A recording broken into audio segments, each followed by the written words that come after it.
I want to talk about doom scrolling. So I'm wondering how many people watching have caught themselves at 1 a.m. scrolling through a thread of pure chaos. They don't know the people involved, they can't change the outcome, yet their heart was racing like they're in the room with them. We call it doom scrolling. It's like a quirky little habit, but let's call it what it actually is. It's voluntarily traumatizing ourselves for the sake of the algorithm's profit. So we're going to get into a discussion about doom scrolling and how we engage with it, how we lose, how we benefit, and ultimately how we can gain more trust in the world around us and hopefully, build that trust back up. But if you're feeling tired and angry at the world, this is the episode for you. Yes. Do people actually care about the things they're angry at today? Or did an algorithm just decide that today was the day they should be outraged? I think so much of it is influenced by the algorithm these days, whether that's TikTok, YouTube, Instagram, Facebook, Snapchat, Vine, Vine, oh, I miss Vine. Be Real, whatever it is. You're not being shown really what you're interested in. I think you maybe are being shown things that the algorithm knows will get under your skin. So let's define what is the algorithm if we're talking about social media. Yeah. So it's just the thing that decides what videos you're going to be shown. I think that's probably the simplest. And it learns from patterns. It learns from what you stop scrolling on, what you scroll past, what keeps your interest and what doesn't. Watch history, engagement, sort of comments, what do you like, what are you searching. All these things are considerations into what you're going to be shown. Yeah, so it's framed as a benefit that we get shown the most relevant bit of information or topic or subject or context for us. But do we think it's actually a benefit? This algorithm, is it actually benefiting our lives or is it not? So I suppose that's the question. But I'd be curious to know, what is your algorithm, Will? If I was to open your Instagram Explore page or your TikTok Discover, I don't know what TikTok is. For you. Okay, I'm not under 19. Neither am I. It's just At your age then. At my age? Yeah, use Instagram or Facebook. Or MySpace. MySpace. My algorithm is mostly like music-based content, which isn't that surprising. There's a few like fun challenges in there. A lot of workout stuff because I like to dream about working out. And if you know all the facts, then you go into it and you're basically an expert when you actually start doing the thing. Everyone Disagree. knows that. Yeah, I know. Me too. Oh, sorry, that was humour. It was, but I can see how that would be misconstrued as fact. But yeah, that's my algorithm. I just watch music, make music, sometimes tutorials on music, to business, like podcasts, business things. I tend to not watch a lot of like investment type videos now because I know what I know and it's just a longevity game. Like there's always the new shiny investment that comes out, but Yeah, absolutely. There's always something new to take our attention, which is exactly what the algorithm does, isn't it? It wants to push you towards something new and shiny to hold your attention for longer. yeah. But my algorithm is just gym, NFL, personal development, Boobs. surfing, snowboarding. There's no boobs in there. There's no boobs. No. Oh my God, you're single, you know. Yeah, I'm aware, but why waste my beautiful algorithm on that? No, it's just very much sort of personal development, NFL, gym stuff. Very boring. That's not boring. It's what you're interested in. Yeah. Our algorithms are a true reflection of you. Do you think they are a true reflection, though? I think mostly, yeah. Or are they an idealized version of who we want to be? No, I think they're an honest reflection. Why do you think they're an honest and not an idealized? Because when you're watching something in a portrait format, whether it's shorts, TikTok, Instagram Reels, you're usually watching that in private, which means it can be out to the world. You're interested in gym and the NFL, but in private, you could be interested in animal abuse or I don't know, whatever else is like car crash videos, murders and murderers, like whatever. right? How to get away with murder. You could get like, but it's only you that's going to really look at that algorithm. And even the platforms themselves can't like tell what exactly it is you're going to watch next and what you're going to search, because that the only thing that you can identify is what you're going to actively search. But it can predict based off patterns and what you like watching.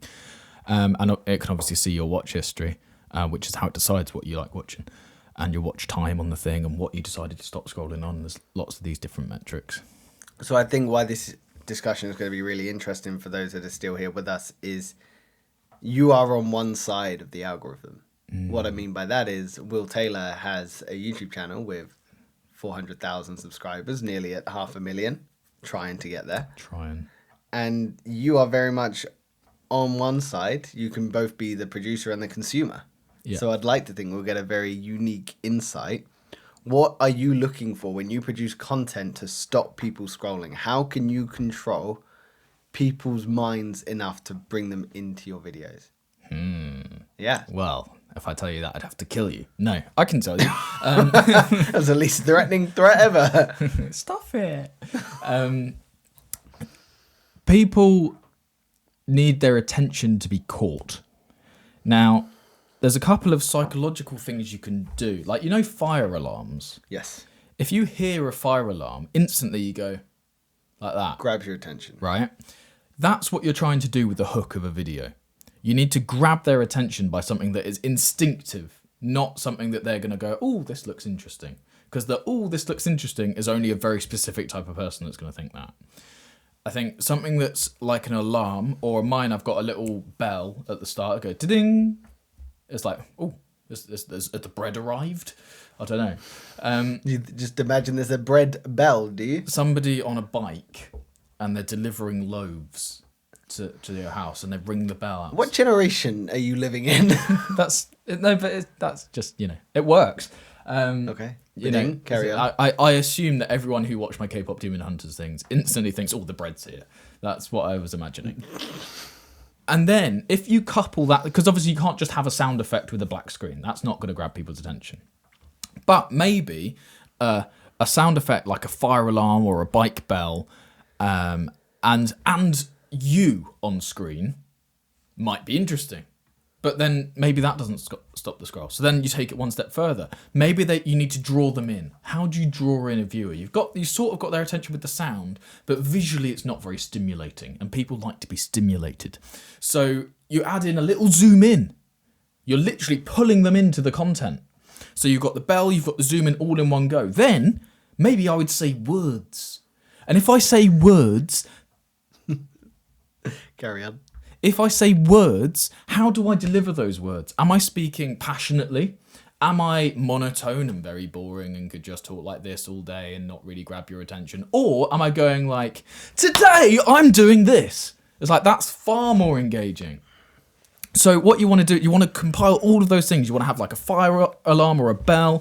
You want to have you on screen. You want to have a zoom in. You want to have then you talking passionately about something, really grabbing their attention. There's no way that this video is this insane. It's instantly like, what's happening? What's going on? There's so much stimulation straight away. So you want to grab people's attention. You want to get their eyeballs on your content for as long as possible.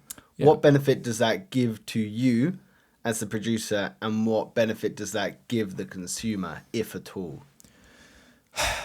The benefit for the consumer is difficult. Ultimately, I think short form content is very self-absorbed.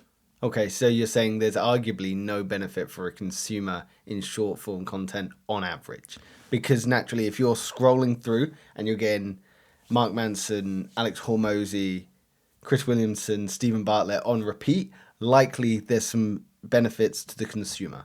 There's some maybe not as many as the producer, but the consumer is still going to get some. Yeah, there's some sort of information transfer that happens in those videos. The other thing is that there doesn't necessarily need to be a benefit other than entertainment can just be the benefit. So they're just watching it because it's fun, because it's enjoyable to watch. The same way as you might watch a game show on TV that's purely to do with rolling dice. It's exciting and it's interesting. You don't learn anything from it, but it's fun to watch because there's an element of chance. I frequently watch the marble races. You know, whenever they come off my screen, I stop. I like pick a marble. I'm like, green every time. Green, it's gonna be green. And you watch it, and every time it's not green, it's yellow or some shit. But always, just for the fun of it. Why are you judging me? My algorithm is gym. My algorithm is NFL. Occasionally with some marble runs. Occasionally some marble videos. Yeah? Yeah, no, that's cool. Quite often there's like a story being told in the background as well while they've got like a marble race going on the screen. I've never seen that. I'm so locked in on the marbles. Oh, volume's off. Yeah, I'm just staring at these marbles.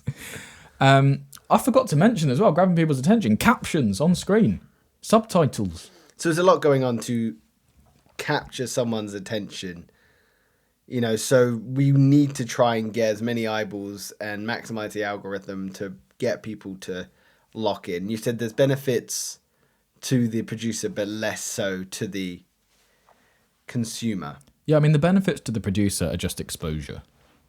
So what's the cost for the consumer? You know, if someone gets stuck in that doom scrolling or the scroll hole or the infinite scroll, whatever you want to call it, what's the cost? You know, what are we giving up at that point? Because really, what's happening when we're scrolling are we're producing dopamine. You know, similar to gambling, it's creating that habit-forming behavior that if I do this, I'm going to get dopamine. If I do this, I'm going to get dopamine. It's that intermittent reward. So really, there's a lot of costs that are going to come at the sake of the consumer. So let's get into them. And what are the costs of someone sitting and scrolling? Because really, we may not even know the huge outlier that we might have on society because this is a very new development. You know, social media is very new in the last 10 years. 20 years or so. Yeah, like, so cognitive decline. The average human attention span on screen has decreased from 150 seconds in 2024 to approximately 47 seconds in 2026. And then there's obviously all the mental health issues that are linked to it. So what's the cost about doom scrolling? I think it's twofold. Before Will raises his perfectly valid points, let me tell you about Huel. You can get money off Huel, which is a meal replacement drink. If you need to get more protein or nutrients into your diet, check the link below. You get money off, like I said, and then that way you're able to get a nutritionally complete meal into your daily life. You're welcome. The time that you lose while scrolling, because that's per video, I would assume, the 47 seconds or whatever. So the videos I make are only 26 to 30 seconds long. So they're even shorter than that. But the time that you spend in the endless scroll, you can easily kill an hour or two just by going through these 30-second things. That's consuming 120 pieces of content. Like, that is insane. Crazy when you put it that way, isn't it? And that's per hour as well. So it's, if you spend 5 hours 5 hours on social media per day, realistically, it's short form content. That's what, 600 pieces of content? We're not designed to take in that much information in a day, surely. Well, that's why it's not really that beneficial. Because if you ask anyone, like, what was the creator you watched 4 shorts ago?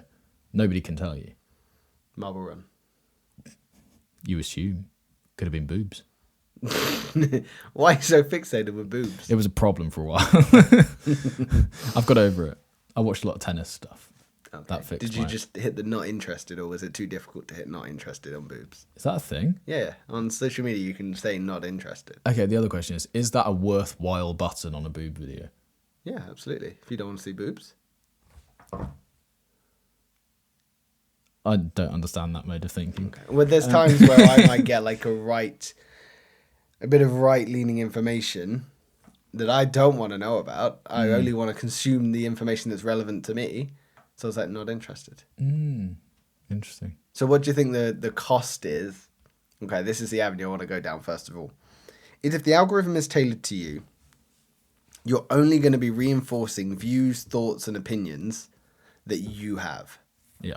Because it's not really going to show you counterpoints. Unless you show the algorithm that you like watching debates between two sides. Yes, but on average, people probably aren't doing that. If you subscribe to like Ben Shapiro and you subscribe to Donald Trump and they're your only subscriptions, you'll get a lot of right-leaning stuff. Yeah. If you subscribe to Bill Maher and Hillary Clinton, then you're only going to get left-leaning stuff. If you subscribe to people like Diary of a CEO, where he hosts debates between like left and right, and people like Joe Rogan, where he has 1 week we'll have on a right-leaning guest, another week we'll have on a left-leaning guest, another week have on like a psychotherapy ding-dong guest, they will then talk about that. It's like you're going to have a more balanced algorithm that's still tailored for you. But as you say, quite often, if somebody is right-leaning, they're going to subscribe to the Ben Shapiro's, the Donald Trumps, the Elon Musks, the whatever. Yeah, they're really going to consume the information that is on average more relevant for them, and that's just going to then reaffirm them into their thoughts, beliefs, and habits, because it's going to show them the information that's relevant to that type of person, which I think is extremely damaging because it polarizes us. It treats us it tells us rather that we do not need to hear the other side of the story, that what we think and feel is more relevant than anything else. Because if you just surround yourself by that same type of information again and again and again, you're not ever going to take in the other side of the story. So as you know, I'm very left-leaning. I got a lot of Zach Polanski's stuff, which is the Green Party leader. Loved his new videos, but after a while I was like, wow, like this is all I'm getting. Maybe I need to take in a little bit more of the right-leaning stuff. You know, what's Farage up to? Instantly declined. Didn't like it. Yeah. But yeah, you're only going to get isolated into your thoughts and views, which is extremely damaging. And I'll give you a scenario, which was in this whole discussion of men's mental health. On social media, there's two polarizing views at the moment, which is to be a man, you need to be like Andrew Tate. That sells, that gets clicks, that gets people engaged because it's polarizing, it's aggressive. Yeah. Or the other side is to be a better man, you need to be more like your sister. Again, polarizing, extremely one-way inclined, going to get a lot of clicks, get a lot of attention. I'm not saying in this podcast what it means to be a man, but somewhere in the middle is likely where the information lies. But that does not get clicks. No. That does not drive conflict. That does not drive inspiration. These two polarizing views do. And it puts people in camps to the point where they cannot then communicate. Yeah. So what's the benefit or cost of that? I think it's how wars start. Like, you get, or cults even, you have a group of people that have been indoctrinated with one thought process and one idea, usually by one leader. Mm-hmm. Like, that could be the host of the channel that's putting out all the polarizing content, and it will attract the crowd and reject the ones that don't like it. Then on the other side, you've got another completely opposite idea, and that will oppose all the people that would be interested over here, so they get rejected and will just accept all the rejects from the other one. Mm-hmm. What you've got there is two people who think very strongly about one thing, but fundamentally are different. So then there's going to be animosity and disagreement between those two groups straight away. And that can lead to hate comments, death threats, all sorts online. I think also another big issue with content is nobody's held accountable for the comments that they leave. Agreed. It creates this ability to be a ghost. You know, if you said that comment to someone in public, there'd be repercussions. Yeah. Whereas there's no visible or obvious or extreme repercussions from saying it through a screen. You know, that's where internet trolls started from years ago when the internet was first about. There was internet trolls, you know, the meme face or whatever it was. Whereas now, yeah, you're right. You can say whatever you want on average and get away with it and not see the repercussions or the outcome that it has on different people. You know, there's people that purposely just start arguments on social media. You could fix that overnight. How? On every posted comment, you have, like, it's as next to your username, there's your address. You think that would fix it? I think internet trolls would disappear overnight. Why? Because if you say something like that, then it can be brought into the real world. Do you think people would just show up at other people's houses and say, your comment really upset me? Okay, so I've got a question. Whose job is it to police, one, what the algorithm gives you, or to watch, or to police what you decide to watch? And whose job is it when it comes to these comments? Is it the person's job that's reading the comment to react or not react? Or is it the person leaving the comment to not leave the comment? You know, surely there's got to be some sort of, not blame, but accountability. So first of all, I think the most important thing would be to ban social media for any under 18s. Agree with that, 100%. I'm on board. Like, it's not a space for children. No. Adults can barely handle it with their developed mind, their developed brains. So that's the first. I know, is it in Australia now? They've banned it to 16s. I think so, yeah. So they've put on hold anyone whose account is under 16, and they just get to reclaim it when they hit the age threshold. And I think that's a good step in the right direction. The comment idea, who should manage it, I think ultimately it's got to be on the platforms, and that's got to be guided by public consensus. I think public consensus has got to say, like, I think all the platforms have the ability to put something in front of everybody. Mm-hmm. So they could do a poll, like, how do you want to mediate the comment section? Should it be mediated solely by the owner of the channel that the comments are happening on? Should it be mediated by the government? Should they come up with laws around what comments are allowed to be put? Should there be an automatic list of banned words? Well, you can't do that because that's against freedom of speech. So there maybe needs to be international law that online there is some sort of, I don't know, prohibited things. But I suppose the issue with social media is it is the Wild West. You can say, do, be, put out anything without having to prove it. So within the fitness industry, the nutrition industry, there's people coming on and just making wild accusations. There's people that have built entire channels just on correcting the negative information out there, the false information. Yeah. You know, no one is policing what we can and can't put out there, whether it's relevant or not. Anyone can pick up a phone and say grapes are bad for you, especially in a bunch. But it's true, anyone can come on and say any bit of information without any sort of scientific background. It gets viral and suddenly no one's eating grapes. Yeah. And even the people that position themselves as experts correcting others, I've never verified it. No, you just believe it. Yeah, I've not looked at Dr. Mike Israetel's degree. I've not verified that it's a real degree if I could find it.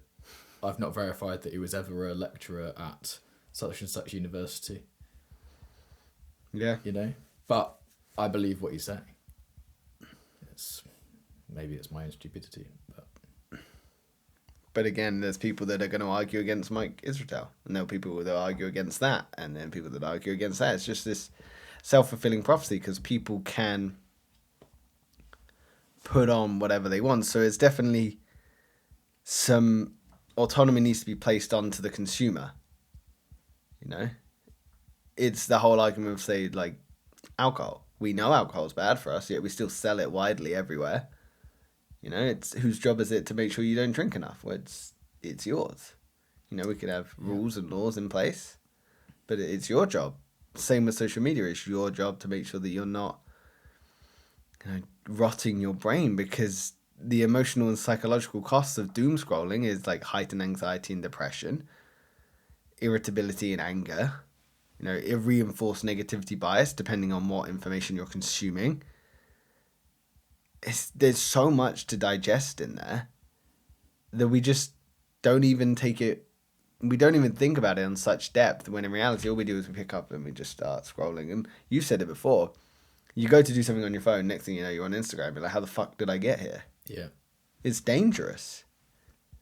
It's so engaging, and that's, you know, well, To be fair, we're having a go at the companies or the social media companies. It's like it's destroying all of our lives, and we all get stuck in the doom scroll. But like any other company, it's like if I drink loads and loads of Cruz Campo, I'm not having a go at Cruz Campo because I've drunk a lot of Cruz Campo. No, nor should we, because it's your fault. It's my fault. Yeah, agreed. Whereas with social media, it's like, oh, the social media companies are making it so engaging, and I'm stuck on the algorithm 2-3 hours a day. Well, no, it's not. Because no one wants to take availability. No one wants to take accountability for their actions. Yeah. It's so much easier to blame the addiction than it is to blame yourself for having the addiction. Yeah, but it's like, if it's with drinks, we understand. Like everyone would just say that's ridiculous. You can't blame the company for your alcohol consumption. With social media, you can't blame the social media companies for your social media consumption. It's like it's completely on you as the individual.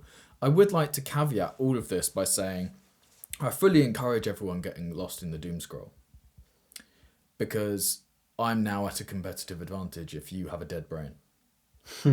It's true, isn't it? It's a very valid point. It's never been easier to start a business because of the internet, and also you've wiped out 90% of your competition by people who are too weak-minded to get out of the scroll. If people are numbing themselves through social media, through scrolling, rotting their brain, yeah, they're not going to prove much competition for those that want to build something, and arguably they're only going to be damaging themselves. But when it comes to the costs, cognitive, so you're going to have a difficulty concentrating. So yes, of course, less ability to compete with those that have more ability to concentrate or spend their time reading or investing into themselves. But it is also the cognitive overload and fatigue. So non-stop stream of new emotionally charged information is going to overstimulate the brain, leading to mental fatigue, poor decision making, and your memory's going to suffer as well. So yes, you're going to be no competition to those that are wanting to build something, but you are also on the other side going to damage your ability to be employed, self-employed, accountability at work. Even just a functional member of society. I mean, how many people now, when they hang out with people, put their phone on the table? How many people don't even get that far, and because they got it out their pocket, they're on it? How many people have an AirPod in the whole time they're talking to someone? Yeah. Or glasses on. Yeah? You and your damn Meta glasses in the gym. God, they suck, don't they? So good. Alex Hormozy in my ear. So soothing. That's the last person I'd want in my ear. Gets me through every squat. You don't squat. I do squat. I squat as well. Mm-hmm. Yeah. Pop a squat. Okay. So yeah, there's one thing we haven't touched on, which is doom scrolling can mimic vicarious trauma. So studies during COVID era showed daily exposure to pandemic-related social media was associated to higher level of depression, PTSD symptoms. Effects can be stronger for those with prior adversity, sure, but repeated observing traumatic events through social media can lead to vicarious trauma, so causing the symptoms similar to those experienced by direct victims. Which is absurd when you think about it. It makes sense. But your nervous system doesn't know the difference between reading danger and living danger. Well, it's meant to keep you safe, isn't it? It's... If you look at traumatizing content, your body assumes straight away that that is happening near you and you could be wound up in it. Yeah, your nervous system's job is to keep you safe, keep you regulated, keep you in tune with yourself and the world around you. If the world around you you're putting in is dangerous, is taking in information that is causing stress, your body is going to feel that because it's trying to match the needs of the environment. So if you're taking in information that's damaging, that's COVID related, or any number of the wars that are going on around the world at the moment, your body's going to feel in that heightened level of stress. So people need to ask themselves, why do they feel drained even when nothing has happened to them personally? Well, so what have you consumed? What information have you received? What scrolling have you sat with? You know, it can be dangerous. But how can we help the mind understand that this isn't happening to me well, the mind can understand this isn't happening to me, but the body can't. So how can we align those two? Is it just a case of removing social media? I think it comes back down to, like, you've just got to be accountable for your own well-being. It's like, if you don't want to feel traumatized all the time, don't watch traumatizing content. Like, it's that simple, but simple things aren't easy to do. No, it's very true. There's something that I thought about once was, I don't like scary movies, never have done. I'm not good with those kind of things. I like my sleep too much. I was watching so many like murder like documentaries, you know, the Ted Bundy tapes or John Wayne Casey. yeah, all of those. And I loved them. I was so invested in them. And I kept wondering, why did I think someone was following me when I was going out for my morning walks? I kept wondering, why did I think someone was in the house with me? Why was I struggling to fall asleep? Because the information I was receiving was, well, this is dangerous. Yeah. You know, like being alone is dangerous. My body didn't know that it was just a TV show it was consuming. It thought it was real life. But now, replace those murder documentaries with people who only ever listen to stories about how their husband cheated on them, and that's their algorithm. My husband cheated on me. Like, he first started by doing X, Y, and Z, and then it moved to this, and I've just caught him doing this. Yeah. It's like, and then scroll to the next one. My girlfriend cheated on me because of this. All you're gonna have in your mind is how the other person in your life, you can't trust them. It's gonna drive a wedge between your personal relationships when they have done nothing wrong. Yeah, it's going to cause you to have a severe lack of mistrust in relationships or even a gender as a whole. You know, there's women that just do not accept men or men that do not accept women now because the algorithm has told them that all men are trash, all men are pigs. Yeah. There's an argument, but... No, there's not. This is the thing. It's like, it's just mental. I think we're going to see a big resurgence of people who live in the real world, and the people who live in the real world will be fine because they don't have preconceptions about people. Mm-hmm. People who just watch social media are almost going to be in their own groups, and they're going to die out because they're not going to find another half. Either that, or we'll see an even further increased broken homes where people have met somebody, gone out with them for 3 months, had kids, broken up with them because they don't trust them because they've been watching bad social media content. Suddenly, all men are bad. You've got a single mum in the home. The dad's not allowed to be involved, or vice versa. Mm. Like, so social media is damaging because it takes people out of the real world. Yeah, like I've never. I mean, crumbs. Stepping on the crumbs. Crumbs. Are you in a Wallace and Gromit episode? Oh, crumbs, Gromit. What was I saying? I asked you. Well, I may have posed the statement: is social media bad because it takes people out of the real world? Yeah. So I have never, admittedly, I've only had 2, had a problem finding a girlfriend with relative speed. Speed and efficiency. But it's because I talk to people in real life, and maybe I'm also confident-ish. Like, I can just walk up to somebody, I don't really care what happens. Like, if they say they're not interested, then fine. Like, you're very good at dissociating what people think and feel about you to what you think and feel about yourself. Yeah, also just faking confidence. You can do that. It's like, oh, what would a confident person do? I would love to steal some of your confidence. One of the frames I've used is, what would Connor do? He'd just walk up to them. Cool, I'll do that. Why have you used me? I do not have so confidence far when it comes to females. The idea of you. Thank you. I'm glad the idea of you was inspiration because the practicality of Connor when it comes to females is awful. Do you want to share? No. No? Okay. I don't. No. You sure? Yeah. I'm sure how I didn't want to share that I was in the gym and I saw an attractive girl that I thought was quite nice looking for a while and just fucking double took and just stared at the floor uncomfortably. Very funny. Yeah. Very funny. I love your pain. It's brilliant. I'm glad you enjoy it. You know what will happen is before I go travelling, I'll end up speaking to her and find out that she's single and she's been interested all this time and I'll be like... Well, if she's the one for you, she'll drop everything and just go to Asia. Could you imagine? Unreal. I mean, what have you got to lose by asking her to do that anyway? How weird would that be?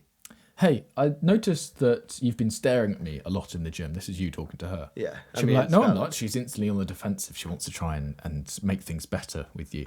No, And then you're like, okay. well, I'm going to Asia, and I'm really interested in finding a like travel partner. If you're interested, and she'll be like, oh, I've always wanted to go to Asia. Like, So assuming she'll drop everything and just travel to Asia. how do you know she's even employed? Because I've seen her come into the gym wearing her work clothes occasionally. She pretends to have a job. This is how far it's gone. Like, she's pretending to have a job just to make you, mind games. Sure. Okay, William. Your delusion knows no bounds. Yeah, it's good fun. I like being creative. I think there'll be two bubbles. I think there'll be the people who sort of just focus on social media, don't trust anyone. They will die out because they won't be able to reproduce. Then there'll be the people who live in the real world, or maybe they've seen how their parents, and they're in the broken home, are always on social media. They're like, oh, I don't want that. Like, my life is just this. Have you seen that artist that did that took a picture of I think it was Times Square or something? And took a picture, and pretty much everyone was on their phones. So everyone was walking around like this. And what he did was he edited with Photoshop all of the phones out of it. So it's just people down like this, walking around. Crazy. Like, what a image. Absolutely meant, but that is everyone. That is our reality. Everyone is just walking around like this. What's on the phone? In the real world, it doesn't matter what's on that phone. You know? Yeah, well, we are taking ourselves out of the real world and just putting us in this, fake world. I hate it. I don't walk and go on my phone at the same time because it just defeats the whole point, Life is happening around you, not on your fucking screen. Yeah. But you are right. There are certain people that are now sort of dying out, or men are losing that inability, or losing that ability to connect with others and, reproduce and find a partner. It's quite scary. What's the stat on people looking to find a lifelong partner? I think it's over 50% now aren't interested in a long or short-term relationship. Really? I think between like age 18 and 45 or something. I don't know if you can find it, but just having a look. Research found that 50% of single people were not looking for a relationship. How mental is that? So whereas before you had 100% of single people could potentially match up with 100% of single people that they're attracted to. Now you've got only half of those are available. And then you've got to take out all the people that you wouldn't be best suited for. Then you've got to take location into account. Like, suddenly, there's nobody left. You're a single man. I am. Are you actively looking for another? Realistically, no, I'm not. No. But would you like a long-term relationship? Yes, absolutely. So you don't fall into that 50. You're in the 50% that's, interested. Yeah, but the issue is right now is, like I said, if I'm going off traveling and I meet someone in the UK, it's just awful timing. Like, I know there's never a great time to meet someone, but there's no point starting a conversation with someone. There is a great time to meet somebody. When? At the airport on the way to Asia, and you find out they're on the same flight as you, sat in the seat next to you. Do you just live in this idealistic world where you just think everyone's... I think everything's possible. I think life is amazing. Yeah, life is amazing and anything is possible, but the likelihood of that is slim. Maybe I'm just too pessimistic to see it. You might talk to somebody on the plane who ends up knowing somebody where you're going, and that is the... Talking to anyone on a plane is incorrect. Isn't correct? Yeah, I'm sorry. I will not talk to the people next to me on the plane. Do you not? No. I had it once where I flew from Frankfurt to Cancun, and the German guy wanted to speak to me the whole way. I was like, absolutely not. Like, I'm sorry. But you could learn something. Yeah, I could do, but I wanted to relax. That is relaxing. You're getting to know other people's stories. Yeah, maybe I should. This is when I was younger. Maybe now I'd be a little bit more... I love talking to people because, as you were saying the other day, I was reflecting on it. Actually, yeah, like, it's completely true. Like, whenever you go somewhere and you're traveling, like, not that I've been traveling necessarily, but I have been on holidays, like, the barrier to entry to any social situation is completely lowered. Yeah, absolutely. You can just walk up to anyone and say, like, hello. Hello. Yeah, and people are responsive, and they want to help out. They want to see who you are, find out what you're about, what you do, things like that. I love it. It's great. Yeah. No, when it comes to dating, it's something I know I want to do, but unfortunately I've not taken any steps towards it. But that's something that I'd like to explore as the year goes on. But when we come back to doom scrolling and social media and the algorithm, the almighty algorithm, one thing we haven't touched on is how the outrage, the anger, the polarization will keep you online because it keeps you engaged. You know, if we're just being fed things that we like and it's easygoing and, you know, it doesn't really captivate that all that much, it doesn't really spark too much sort of inspiration or negative emotions, we're not likely going to stay. Whereas if something is going to outrage us, we're seeing videos of someone doing the wrong thing on the road and someone cutting them up and beeping, or you're being fed information from the other political view, that's going to keep you engaged and online. Outrage is not a bug in the system, it's the engine that keeps you going. Yeah. And also, the more annoyed you are, the more aggressively you're going to scroll.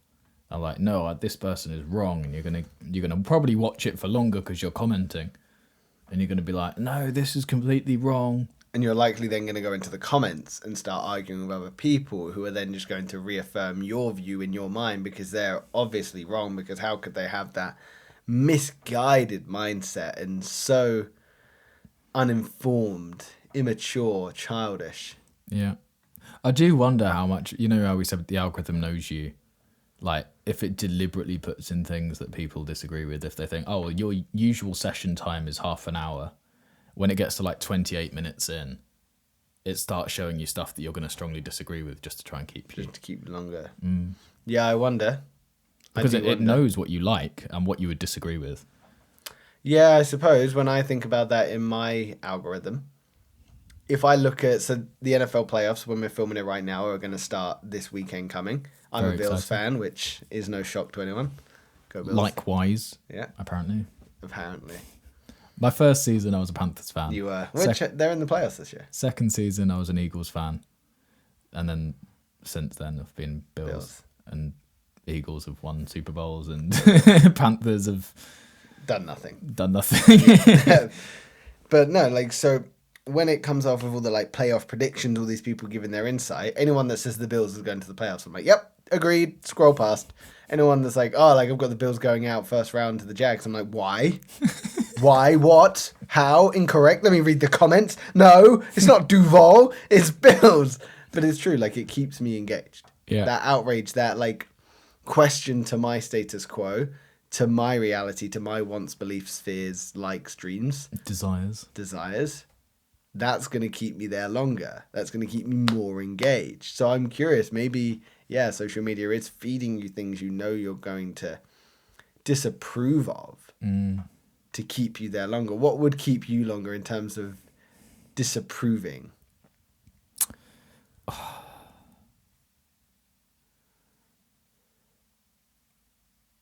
There probably is something. Generally, like, I put it through the filter is this true or is this false? Mm-hmm. If it's false, then I just leave. If it's true and I'm interested, it'll be an intrigue more than like somebody just... Because I don't fundamentally disagree strongly with many things. Like, or if somebody's saying, like, I'm not going to invest and I'm still going to become a millionaire, that's interesting. Because how are you going to become a millionaire? But if they go, I'm not going to invest and I don't care about anything, and my life plan is just to, I don't know, be boring and sit at home and watch Netflix, like, no, bye. That's a complete opposite to my worldview. Like, I think people should just work until they die and invest all the time. Like, it just makes the most So then sense. you're only surrounding yourself with things that just reaffirm your worldview. Yeah. So are you ever opening yourself up to the idea of a different worldview, of people that might live differently? Or do you not, because it's just something you don't agree with? Are you fearful for looking at another side of the story? Does it make you think that maybe you've lived life incorrectly? These are all hypotheticals, not saying that any of them fit. I think a lot of my algorithm is just embedded in reality. I think the algorithm probably learnt by now that if it's not, like, to do with business, it's not factual, it's not got a lesson in it, it's like I just won't watch it. Your algorithm must be boring. You can have a scroll through it if you like. I'd rather not. It's so entertaining. It'd be like Alex Hormozy, boobs, Alex Hormozy. There's very few boobs, but they are educational. Alex Hormozy is a boob, so yeah, fair enough. He's not a boob.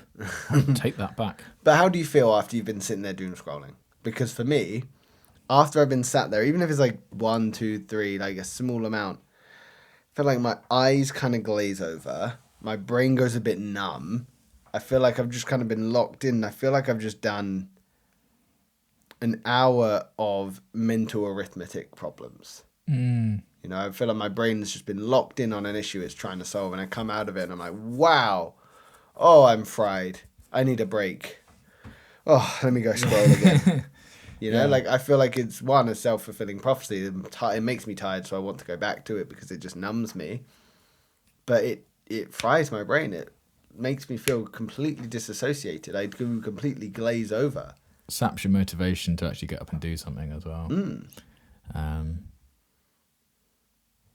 Yeah, I'm really struggling to think of something that like I just disagree with.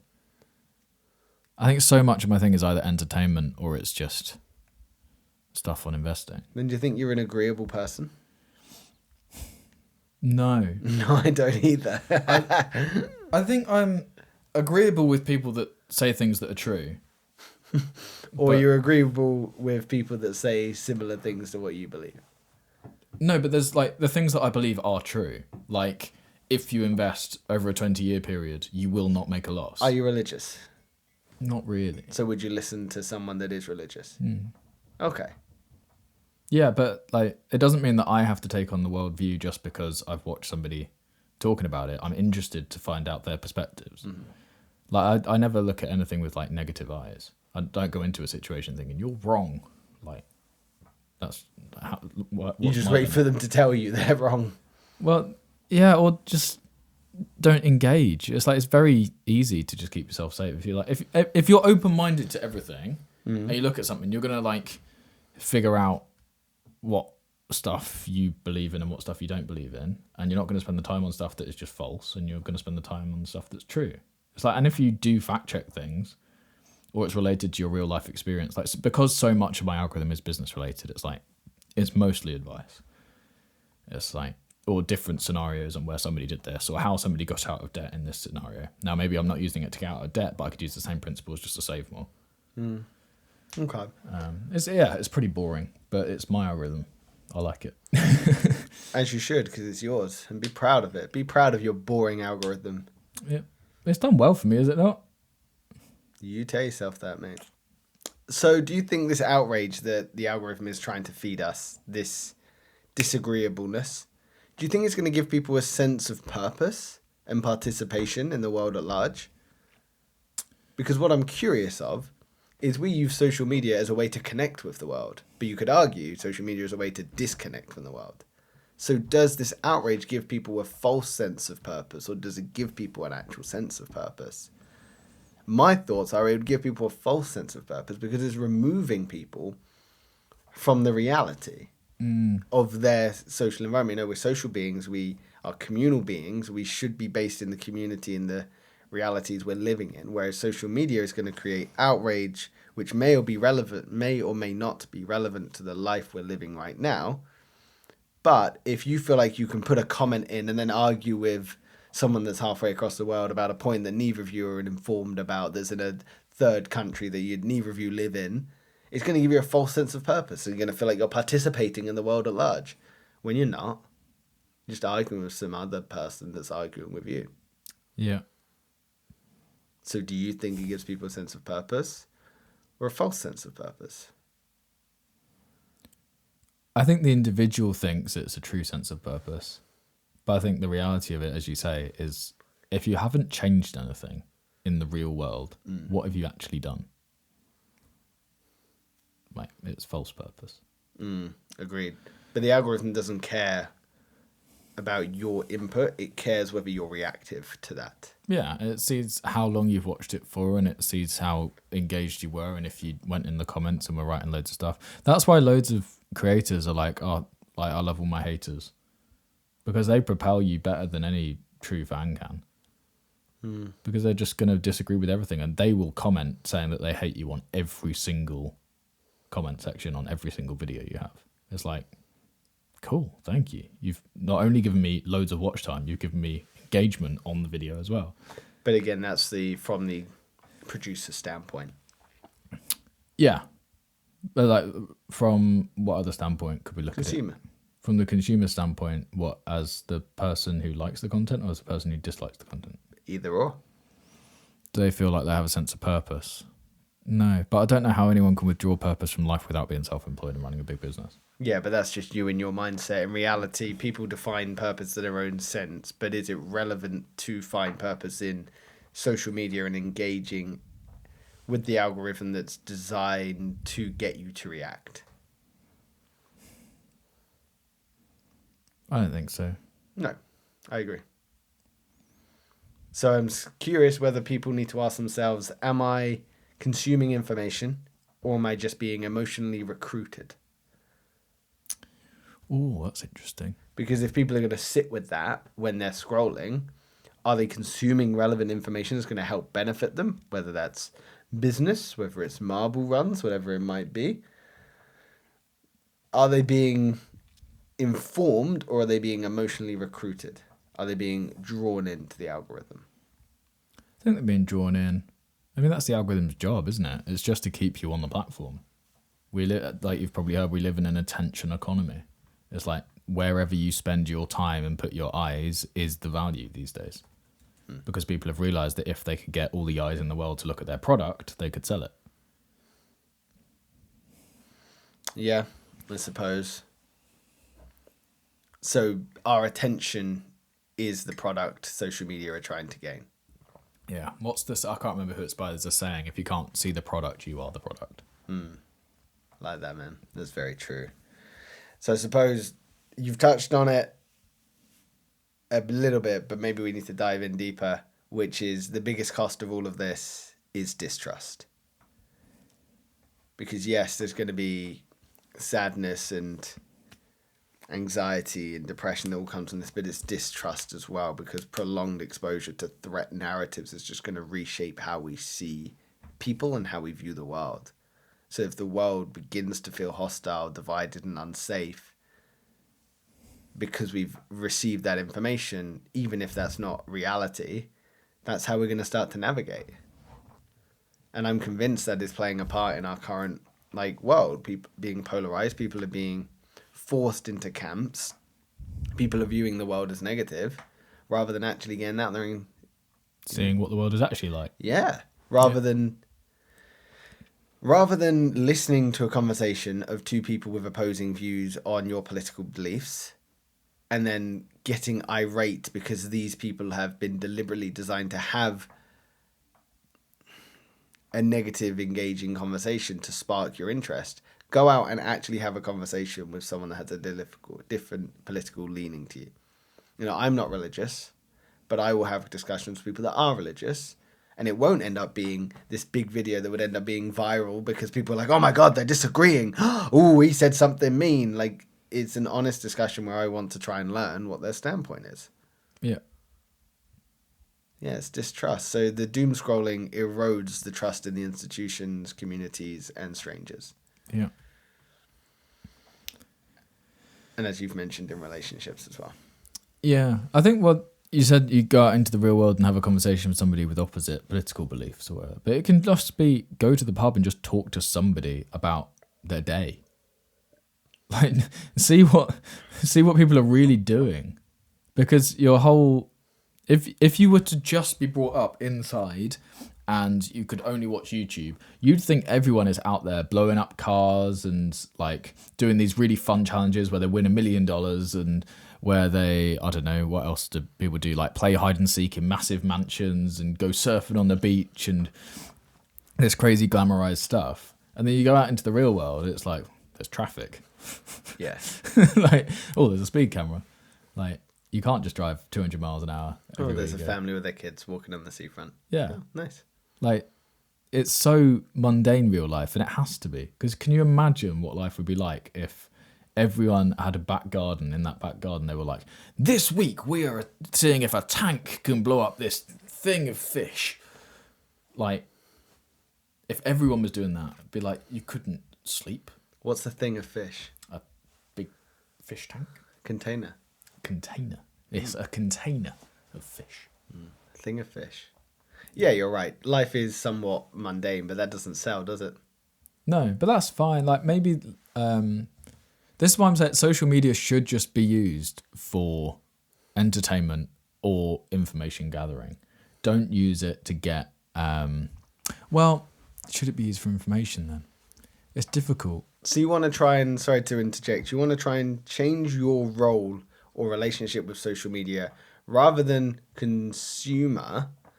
You want, or product, I suppose, the person you're being sold to, you want to then become autonomous in your ability to consume from it in a positive way. Take what you need from it and then understand it's just a tool to be left. Yeah, that's a really good way to put it. You want to, I've said it before, self-parent. You want to be like intentional with, I'm going on here because I want to learn about business. I might not know what about business because sometimes I'm not smart enough to know the questions I want answered, but I can look at channels that I trust, like Alex Hormozy, like Dave Ramsey, and see what they've done. But that's what's great about podcasts and social media is, like you say, you might not know what you want to learn about business. You might not know what you want to learn about personal development. You might not know what you want to learn about how to learn to build a business or learn how to make a piano, like make a piano. But you're just going to go on there and you're going to learn, you're going to consume that information. And there's so many good channels out there that will help you do that. There's so many other that just want to draw your attention away from that. Yeah. So you need to be very cautious about how you're investing your time on social media. Am I going to gain from this? Or am I just going to be the product of someone selling? You know, am I benefiting from this? What have I learned from this? What's my outcome from going on social media? I suppose also, what's your medium? You're more likely to learn from YouTube than you are from TikTok or Instagram. Yeah. Well, it depends who you follow. Yeah. It's so dependent. Like what's his name? Dylan Page on TikTok, the only account that KSI follows. No idea. He just does breaking news stuff, and he's got 10 million followers on TikTok, which is awesome. And it's just breaking news stuff. Like, you'll learn what's going on in the world from following him, which is why KSI does it, because it just distills his news from having to watch BBC, and where it's maybe long form, it just tells him what he needs to know. So if that's my main consumption on TikTok, which to be honest it probably is just that guy, and my YouTube is just Mr. Beast, I'm not going to learn anything from YouTube, but I will be entertained. So I might use YouTube as my entertainment there, and TikTok for my information, and Instagram to catch up with my friends. I feel like that's probably how most people use it, to be fair. They use Instagram as like a social thing with their friends because you can have group chats, and it's widely used across different age groups. Whereas TikTok is probably actually more used for entertainment and challenges, and YouTube is seen as an informational hub, plus entertainment maybe. So what you're suggesting there is the idea of the information stewardship. So deciding that your peace of mind is too valuable to give away to a trending topic. Yeah. So taking autonomy back, and it's probably a difficult character trait to develop because there's a new one that we likely have to. Well, I suppose it's not a new one though. Like, say print media, you wouldn't necessarily sit there and read all the negatives. You'd maybe just choose what's relevant for you when you want to sit down and read. Yep, the stock market data. Yeah, this is it. So you might find what's relevant for you. So yeah, it's difficult though, isn't it? Page 3. If you get that reference, you shouldn't be here. Why are you still here? But yeah, so trauma is accumulative, really. When we think about where we started the conversation of, like doom scrolling mimics that vicarious trauma. That trauma is accumulative, so it doesn't distinguish between tragedy on a screen and in real life. It will process both as stress, and that will just accumulate and fatigue you and burn you out. And your anchor is going to keep you rooted. So your anger is going to keep you anchored and rooted into the app and keep your attention locked in, so that way you are completely at the mercy of the algorithm and whatever it wants to show you. And then you're also completely open to all that information as well. You'll probably not notice that you're taking it on and receiving it and processing it, but the body will always be listening. Yeah. But without trust, a society cannot heal, you know. No matter how informed we are, if we don't trust the information that's come in front of us, or we don't trust that people around us are, on average, good, the society cannot heal. So if you could remove social media from the world, one snip of your fingers, would you do it? No. And I know it's a very simple question. Nope. You wouldn't. Keep it. Why? Because it's so useful when used correctly. It's such a powerful tool. Okay. I think maybe schools need to get off their high horse and realise that exams are a waste of time these days, and probably just train people on how to actually function with modern tools. Like how to use social media in a healthy way. How to use AI to become more productive, not lazy. How to use Google in a way that is helpful and not lazy. Just simple things like that. Like get rid of maths. Like you can't, like, in life, you only need up to like age 11 maths. Unless you're going to become a rocket scientist or a mathematician professionally. I don't even know what they do. What, you just sit and do sums all day. Like, how does that benefit the world? Or like accountants. Like, yeah, if you want to go and do that, like, fair enough. Go and become an accountant. Understand dead click, which is the debits and credits where you should put all that stuff. Like, that's all useful.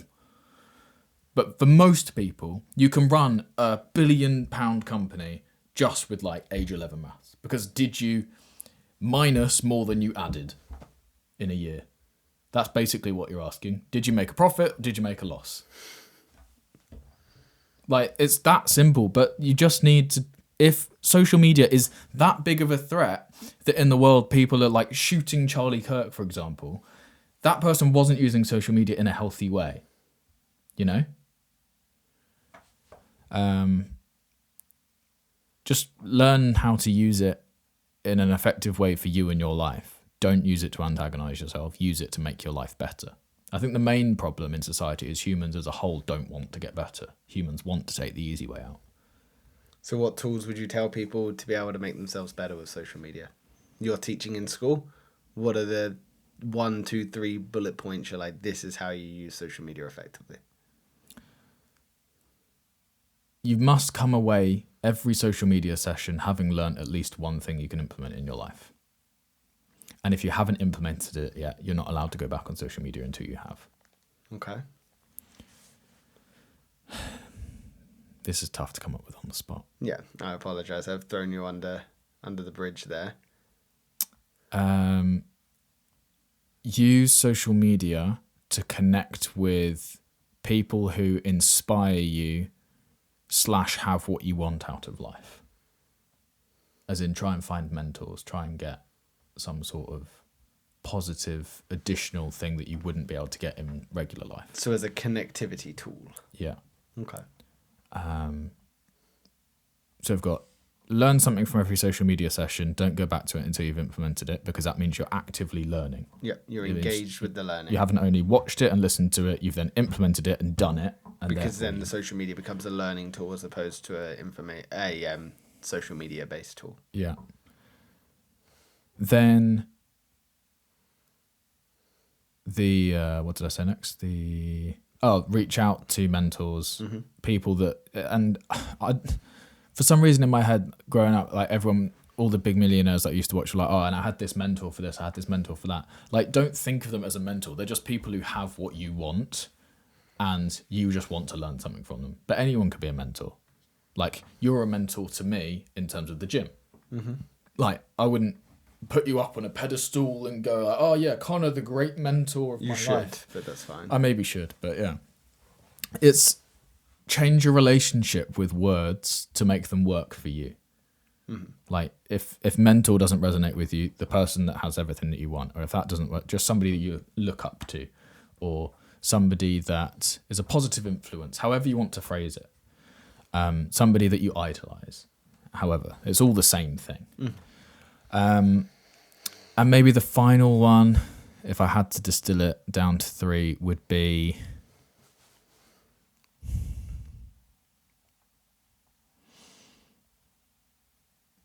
light-hearted entertainment. It may contradict the first rule, which is come away learning something. But I would say if you're in a social media session, you can watch it for entertainment, and then the last thing you watch is something informative that you can then go and implement. Okay. I think that's on the spot. That's the best I can come up with. Maybe if I think about it a bit more. Maybe we'll come back to it, but I appreciate the thought into it, and I hope maybe if anyone's made it this far, they're also thinking into what rules they can implement into social media to make their relationship with it better or more productive, because otherwise it can lead to a very negative outlook on life, lead to you having very polarizing, stagnant beliefs. And it's going to detract you and move you out of society. And that's a scary world that we're moving towards. But man, what a discussion. It's good. Doom scrolling. What a word. Speaking of words, I'm not going to write anything down. I just want you to give us your last thoughts on the episode. Last word. Scroll hole. Scroll hole indeed, man. We got through the whole episode without saying it, so I had to add it. Scroll hole. Scroll hole. Perfect. Appreciate your time. Bully. Lovely. Oh, my leg. My leg. My leg. Check out that video there. It's been specifically designed for you by the YouTube algorithm.